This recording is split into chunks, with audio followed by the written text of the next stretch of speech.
lot of boxing, a lot of sparring, all the physical straining, running, lifting weights. That's beautiful. But you need to practice on what you have to do, and you have to box. So you should do as much boxing as possible leading up to the fight. Who am I? Who am I to the people? I have a kid now, like I said before. Honestly, it's just that fatherhood time. I haven't yet spent much more time with my son as I would want to. And he'll understand that as he gets older. If I can see, how can I change and how can I give my son more knowledge rather than luxury things, then I'm going to do that. And the take back is really just about inspiring others like we always do. And grabbing everything, becoming a 2-time undisputed world champion, breaking history, making more records, doing things that people have yet to see. And I'm just grateful to even be here, honestly. You're hitting the bag, right? I see you hitting them when you walk. I want you to do like this. Boom, boom, boom, boom. Just keep for boom, boom, boom, boom. How long you can do that? 1, 2, 1, 2, 1, 2. A combination, boom, like punch, boom, boom, boom, boom. And of course, hard work pays off. So this is where it shows. And yeah, man, I think that's the hardest part, though, is taking it all in. I think that's the hardest part, taking it all in. Because I want more. I'm not happy. I'm not satisfied yet. I need more. What else more you want? Is more boxing can give you? I need to put my foot in their neck, Mike. Oh, you want to hurt people? I want to hurt them. That's a good one. You know what? You know what I love about you, Mike? Is that right there. You always wanted your foot on their neck. Yeah. And I love that because it's the best feeling, man. That's what the believe it or not, that's what the people want. Yeah, of course. People want that. So here's something wild that's been building in boxing circles. You know that moment when the sport suddenly feels like a strategic game where every single move is calculated to win more than just the actual bout? That's exactly what we're witnessing right now. These clips started surfacing showing Mike Tyson actually showing up at Teofimo Lopez's training facility, working through combinations and breaking down those classic peekaboo techniques with Lopez firsthand. I just say to God, I need your help here. Because I'm about to do something that I'm not built to do, and that's quit.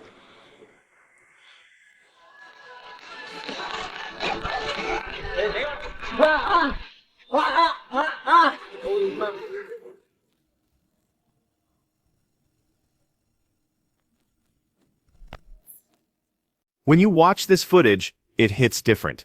You've got Iron Mike there, demonstrating defensive movements, coaching those slip and counter combinations, carrying that presence of someone who dominated at the absolute pinnacle.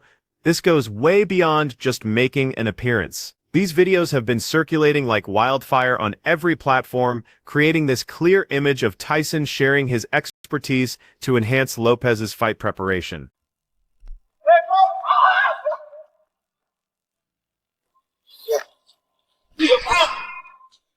Now here's where things take an interesting turn. Following those training sessions, something unexpected happened. Tyson, who's always been direct when he's got something to say, began making statements about Shakur Stevenson. His remarks came across like praise mixed with a stern warning. He acknowledged Stevenson's technical skills and ring intelligence while being brutally honest about what's required to handle someone like Teofimo at this championship level. It's this combination of acknowledgement plus harsh truth that makes his statements cut through all the social media noise like a sharp jab. If you're in Stevenson's position, having Mike Tyson essentially say you're talented but shouldn't get overconfident is the type of public scrutiny that forces you to pay attention. Like, do you recognize this energy? Energy is beautiful, but we need something to match it. We need some. Can't nobody match this energy, Mike. Come on. I know, but you're looking at it, and this used to be a space that you lived in. There's no doubt about it. That's why I'm getting excited with the opponent. Mike's just an instigator at this point. He just wants to instigate it. I love it. Yeah, but I think the biggest thing about it though is that guys like yourself, legends, I call it, is you guys paved the way. And I appreciate the sport so much. But there was one thing that you had once said. It's like, the way I love the sport, it could hurt you though, because it could break your heart many times. Oh, many times. And that's what it's been doing. Man. I love it. I love the sport. But my biggest thing now, my goal is not about, yes, the financial funds and all that, absolutely. Get paid, we risk our lives. But the whole thing is about making the fights happen that people want to see. Let's break this down honestly. When Tyson, the guy who completely transformed how aggression and intimidation work inside the ring, dedicates time to mentor a rising fighter like Lopez, what's the real impact? Initially, it shifts the entire conversation. It signals that Lopez isn't just putting in regular work. He's learning old-school fundamentals that have been proven under fire. Additionally, it introduces doubt into the equation. Tyson's peekaboo system focuses on tight defense, devastating counters, and precise timing. That's exactly what keeps fighters like Stevenson awake at night, especially those who depend on single power shots and explosive combinations. Bottom line, the Lopez who emerges from those training sessions isn't the same fighter who entered.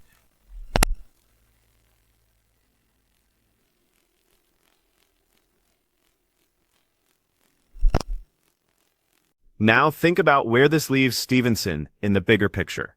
If you love the storytelling aspect of boxing, you're watching this fascinating dynamic unfold. You've got Stevenson, the smooth defensive artist, Lopez, the aggressive explosive striker, and Tyson, the unpredictable mentor, quietly upgrading Lopez's skill set. Tyson's statements, mixing respect with warnings, accomplish two important things. They acknowledge Stevenson's abilities while suggesting that Lopez might be preparing to approach this bout completely differently than anyone anticipates. That's the kind of mental influence that carries weight because in major fights, confidence often builds on what fighters think they know about each other before they step through the ropes. That when you think the further you pull your hand back, the harder you punch, but it's not. Punching comes with relaxation, real good pinpoint accuracy punching. You can hit a guy with pop and boom, but hit the guy at the right target. Let's dive into the technical details. The real substance of how Tyson's guidance might impact this potential matchup. Shakur's biggest advantage lies in controlling distance, exceptional head movement, and this almost precise method of converting defense into offensive opportunities. He operates like a craftsman in there, making tiny adjustments, perfecting timing, and exploiting every opening.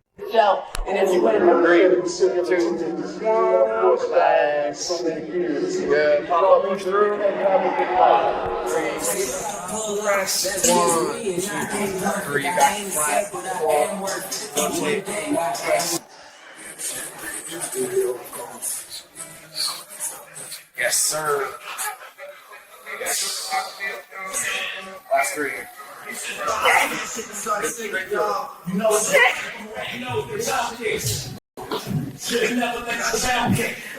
Lopez functions more like controlled destruction with intelligence. He's explosive, self-assured, and capable of finishing fights with one perfect combination. Tyson's peekaboo system isn't about making you look smoother. It's about teaching you to make chaos incredibly effective through compact defense, smart bobbing and weaving, and counter timing. If Lopez picks up even some of those elements, he can eliminate distance while minimizing exposure. That creates serious problems for anyone planning to keep things technical. Been in the ring before, he knows the in and out about fighting, and it's just that we had to transfer that because he's using his legs and elbows and everything, grabbing. So we kind of, I don't know, did a new foundation and made him more elusive. You know, made him more elusive. He throws his punches with just bad intentions. And I used to believe the consistency of the hard punches to the body. Now, let's examine the tactical implications. Picture Stevenson's perfect game plan. Control the range, establish the jab, work angles, and break down Lopez until he forces openings. That strategy relies on Lopez making errors due to frustration. But consider Lopez now equipped with improved head movement and tight counter combinations. Suddenly, Stevenson might not have all the space he's counting on. Tyson's mentoring doesn't guarantee anything. Nobody's claiming Lopez will transform into a defensive master immediately, but it might eliminate some of Stevenson's comfort zone and push him toward explosive exchanges or closer fighting he'd prefer to avoid. That makes Mike's warning words more significant than just talk. They're a signal that this chess match is still developing. But well, so you have to have a constant attack. You can't go out there toe-to-toe slugging. You got to cut him off, chase him. Cut the ring off. Yeah. I think he's got good footwork. And he has good speed, too. He's got great speed. He's got great power. Yeah. Step back and consider the human psychology here. Tyson making cautionary statements about Stevenson is also brilliant promotion. It generates headlines like Iron Mike questions young champion, which energizes fans, commentators, and both fighters. It's not meant to be harmful. It's just boxing. Legends challenge younger fighters because it creates interest, and it also mentally prepares those young fighters to be more focused. When Stevenson sees this across social media, he faces two options: embrace it, using it to sharpen his preparation, or react defensively and let it mess with his concentration. True champions typically convert that kind of pressure into motivation. They transform it into additional training, more intensive sparring, and if boxing history shows us anything, elite fighters use skepticism to add precision to their game plans rather than letting it break them down.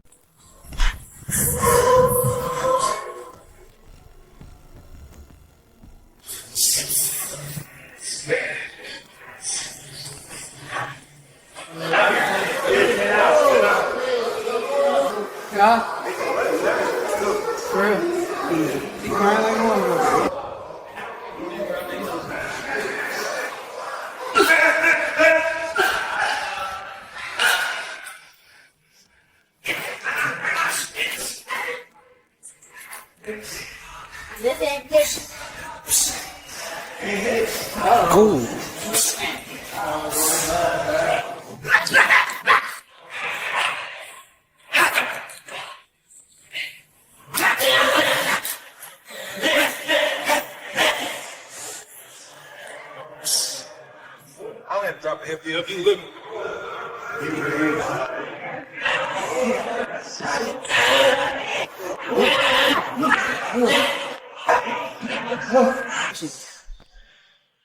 This is where fans and experts start having fun with speculation.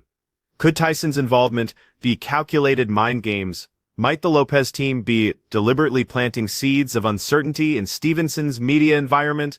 Possibly.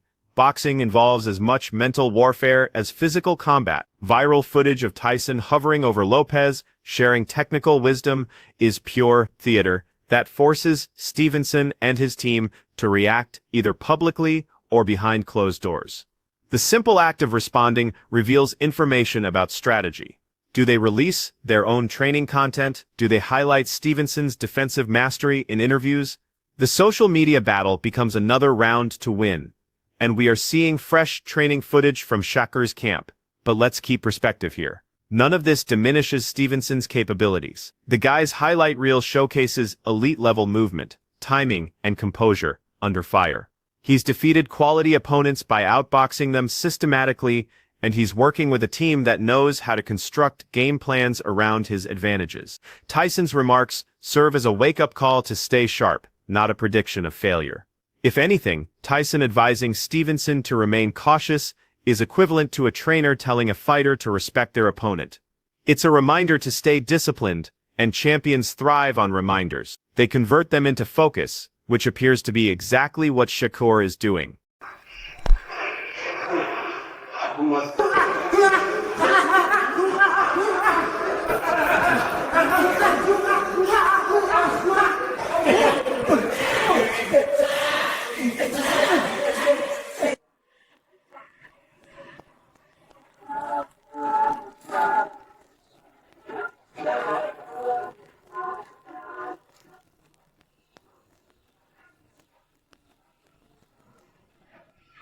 Tom, you got Tom.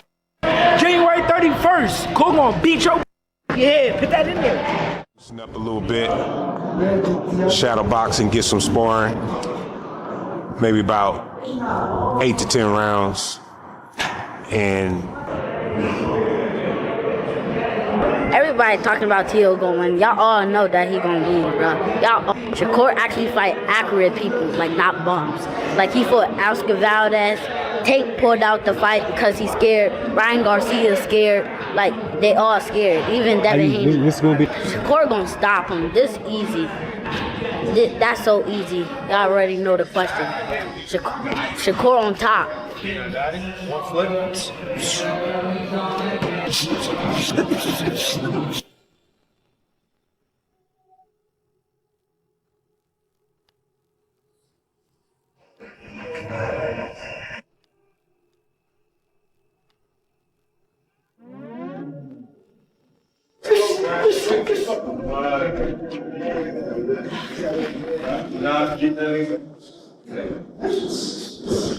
That was a good fucking job.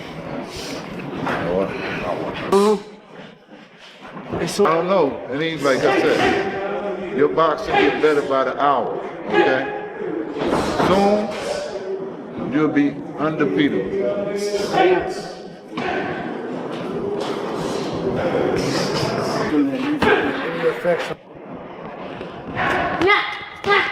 Niggas would all be just sitting back. Like, you saw him waiting though, right? He was waiting for me to come in.